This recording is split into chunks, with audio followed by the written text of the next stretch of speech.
Assalamualaikum warahmatullahi wabarakatuh. Bismillahirrahmanirrahim. Alhamdulillahirabbil alamin. Allahumma sholli ala sayyidina Muhammad wa ala alihi washabihi ajmain, amma ba'du. Ketika saya menyaksikan ulama selevel Kiai Muhammad Najih Maimun Zubair ini menyampaikan kritik yang pedas, bahkan oleh sebagian orang dianggap celaan, saya biasa saja. Tak ada sedikit pun saya kurang rasa hormat kepada beliau. Karena saya tahu ulama dengan ulama yang lain itu sudah biasa berbeda.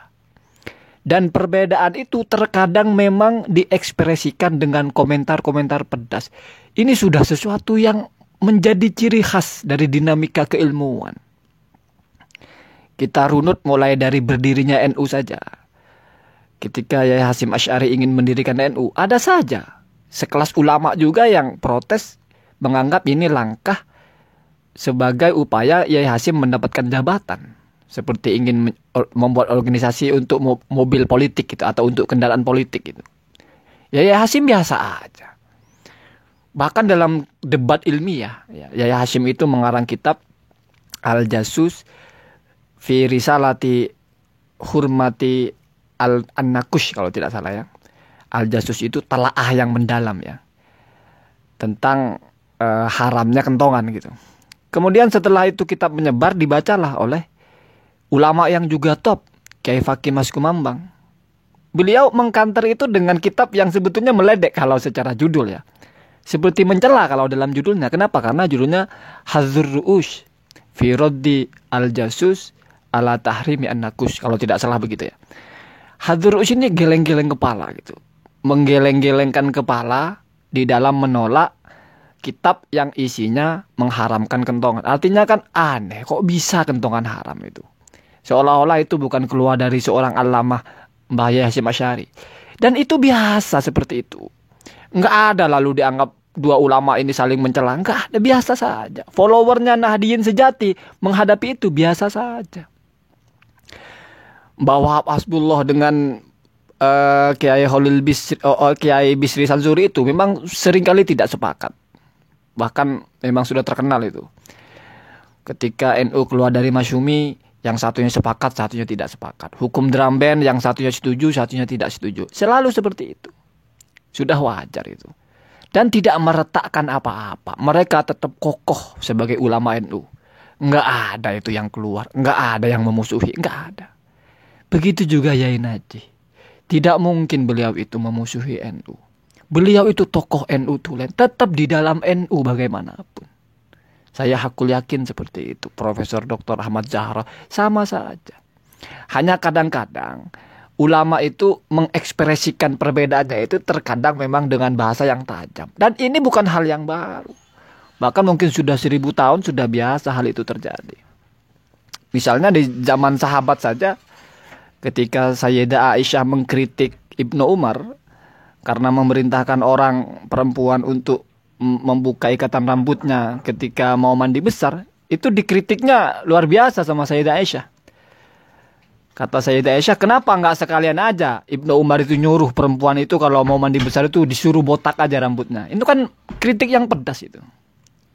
Pedas sekali ya, tapi terukur ya, sesuai dengan makom mereka gitu. Yang paling populer di bawahnya antara Imam At-Tabari, Ibnu Jarir At-Tabari, ini Sohibul Madhab yang muktabar juga, dengan Imam Ahmad. Jadi suatu ketika Imam At-Tabari ini merilis nama-nama ulama fikih ya, dalam kitabnya berjudul Ikhtilaful Fuqaha gitu. Tetapi di situ dia tidak menulis nama Imam Ahmad bin Hambal. Kemudian ditanya, lima ahmala dzikru Ahmad bin Hambal, Ahmad bin Hambal gitu. Kenapa kamu tidak menulis namanya Imam Ahmad bin Hambal di dalam kitab ini? Jawabannya itu kan kalau kita memahami melecehkan sekali. Jawabannya fa'aja basailihi.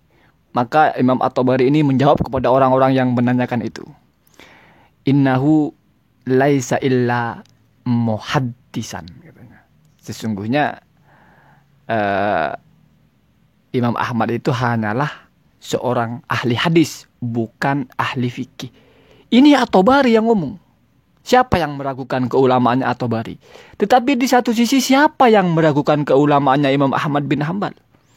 Tetapi kenapa Imam At-Tabari menyampaikan seperti itu? Ya biasa, mesti punya alasan. Sudah biasa, dinamika seperti itu biasa. Kemudian balasan dari murid-muridnya Imam Ibnu Hambal ini parah sekali. Bahkan sampai polemik di penguburannya Imam At-Tabari ini ditolak ya. Mau dikuburkan di sebuah tempat lalu ditolak. Kenapa? Karena dianggap sudah kurang ajar kepada Imam Ahmad. Sudah menganggap Imam Ahmad bukan ahli fikih, hanya ahli hadis. Padahal itu bukan merendahkan sebetulnya. Tetapi maksudnya spesifikasinya itu di hadis, bukan di fikih. Begitu maksudnya Imam At-Tabari. Kenapa? Karena di sisi lain At-Tabari itu memuji Imam Ahmad itu. Mutabahir fil fikih, mutabahir fil lughah. Tetapi tidak masuk kepada ahli fikih. Itu saja. Ini pendapatnya Imam At-Tabari. Kemudian muridnya Imam Ahmad itu, tabi'nya atau ashabnya. Misalnya Ibnu Aqil Al-Hambali mengatakan, ma yakuluhu illa man qad balawa ghayatal jahli. Kalau bahasanya, ya orang yang mengatakan seperti itu, ya pasti orang yang sudah mentok kebodohannya gitu. Sudah sangat tinggi kebodohannya. Itu kan bahasanya tajam sekali kan. Tajam sekali. Kalau bahasa kita itu gobloknya sampai ngomong Imam Ahmad bukan ahli hadis, bukan ahli fikih itu, cuma ahli hadis itu. Gobloknya cuma ngomong begitu kalau bahasa kita ya. Tetapi kalau bahasa mereka dirangkai. Balawa ghayatal jahli. Sudah sampai kepada puncak kebodohan tertinggi sampai mengatakan laisa Ahmadu illa muhaddisan. Imam Ahmad hanyalah seorang muhaddis. Bukan ahli fikih gitu. Walaisa bifaqihin, bukan ahli fikih gitu. Imam Ibnu Aqil memuji huwa qad balawa rotabata asy-Syafi'i wal Hanafi wal Lais. Bahkan Imam Ahmad ini sudah setara dengan Imam Syafi'i, kapasitas kefikihannya. Setara dengan Imam Abul Lais. Balzada, bahkan bisa lebih gitu loh. Apakah dengan begitu ada perpecahan? Enggak. Kenapa? Karena kita paham itu dinamika keilmuan. Dinamika keilmuan. Misalnya dalam NU, gaya Yai Said memimpin organisasi ini tidak disukai oleh ulama-ulama yang lain. Selama ulama-ulama itu masih orang NU, tidak akan ada perpecahan. Kenapa? Karena hanya mereka itu berbeda di dalam wasilahnya saja. Ghoyahnya sama, ingin mempertahankan NU. Hanya jalurnya yang berbeda. Sementara orang itu rawan bertarung, rawan konflik kalau sudah tujuannya yang tidak sama. Kalau tujuan saja, kalau hanya jalannya yang tidak sama, berantem di jalan biasa. Toh akhirnya menuju tujuan yang sama. Sama-sama ingin negara ini maju, sama-sama ingin NU itu besar, sama-sama ingin NU ini bertahan, negara ini bertahan dari serangan-serangan yang meruntuhkan dari semua sisi. Begitu saja. Itu ya, ini secara ilmiah. Kalau pendapat saya pribadi, ya kalau kita melihat siapa yang tidak suka kepada Yai Said, maksudnya yang mengkritik Yai Said, Yai Naji. Oh, berarti masih otokritik namanya. Kritik internal. Berarti ini masuknya ikhtilaf antara sesama ulama NU yang nggak ada persoalan. Biasa itu. Dalam satu mazhab Syafi'i atau Imam Nawawi berikhtilaf dengan Imam Rafi'i. Biasa. Ibnu Hajar berbeda pendapat dengan Imam Romli. Padahal sama-sama muridnya Zakaria Al-Ansori. Sudah biasa seperti itu. Tetapi tidak akan ada perpecahan. Kenapa? Karena mereka ulama. Yang menjadi persoalan itu kita. Itu yang poin. Menjadi persoalan itu kita. Ikut-ikutan mencela. Menuduh-nuduh. Bahkan tidak pernah diucapkan oleh orang yang kita ikuti. Yai Naji tidak pernah menuduh-nuduh Yai Said begini begitu. Tetapi kita, sebagian dari kita ya, yang merasa mengikuti Yai Naji, berpihak kepada pendapat Yai Naji, tetapi berlebihan.